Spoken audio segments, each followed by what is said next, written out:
Alright, welcome to the last activity for the day, the homework. In this case, you're going to go back to the sim and complete a mission. In this case, you have a goal you want to figure out and try to find out the best way to get it done, in which they try to get the highest possible cellular respiration rate. So to do that, you click these three little bars, open the sim, and allow it to load. Let's go ahead and keep reading if there are any more instructions before we go back to the sim just yet.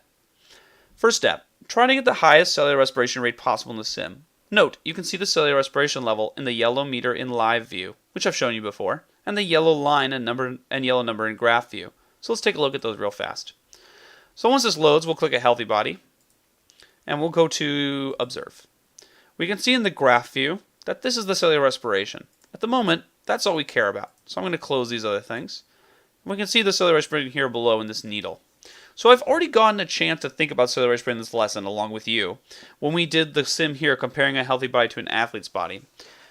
The first step they want you to take in Amplify is to plan your strategy. This seems a little silly to just sit here and plan about the best way to make this needle move, but in reality, when you do any experiment, or any task or chore, or even play a game, you want to come up with a good idea of how to start before you do it.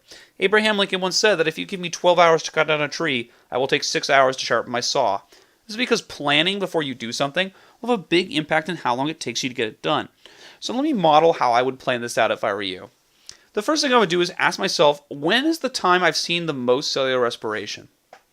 I'll give you a second to think about it. If you said today, you'd be correct. You saw the highest cellular respiration we've ever seen today in step 2 in the sim. In particular, we saw it when we had the person, well, we had two people. We had an athlete and we had a regular person running. So to do that, I think I'm going to try and figure out a way to get them to run. And that makes sense in a way, because to run they need energy, and cellular respiration is the process by which my cells make energy. So if I increase the amount of energy they need, and I give them a way to make it, they should make more energy than I've ever seen before.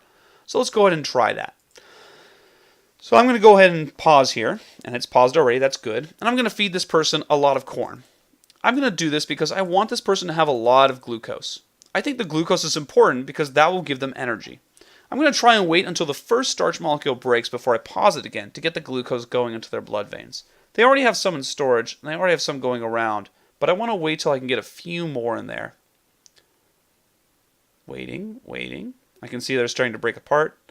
Here go my first few amino acids, and there's my first glucose. Alright, now that I've paused it, I need to think about a way to speed this up. One of the ways I can speed this up is by upping the digestive enzymes, because that'll increase the rate at which I break down these starch molecules, because I need this energy now.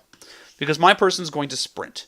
I'm going to have them sprint in order to go ahead and make more energy to support themselves. I want them to have easy access to it, though, because I want them to make sure that they can get the energy right away. So I'm going to let these enzymes do their work for about 5 or 10 time units and see what happens.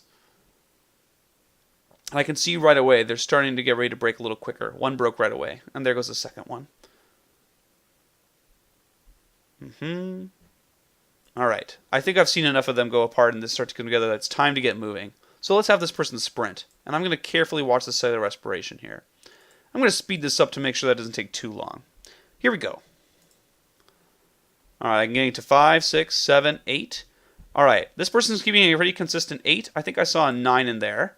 Yep, it looks like there's a 9 right here on the graph. I'm going to go back to the live view. And I can see that it's really jumping up and down here between 7 and 8. That's probably because 7 and 8 is the highest the simulation will go to. But it looks like I've accomplished my goal.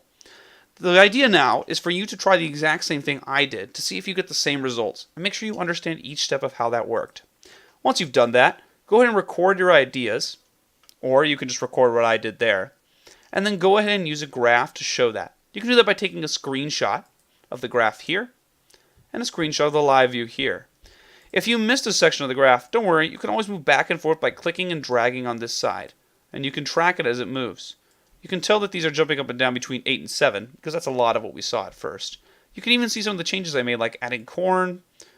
I made the person go from running to sprinting, things like that by clicking these on and off. Once you feel comfortable with your answers and both these are uploaded, you're done with the homework and the lesson. So click Hand In, and you're good to go for the day.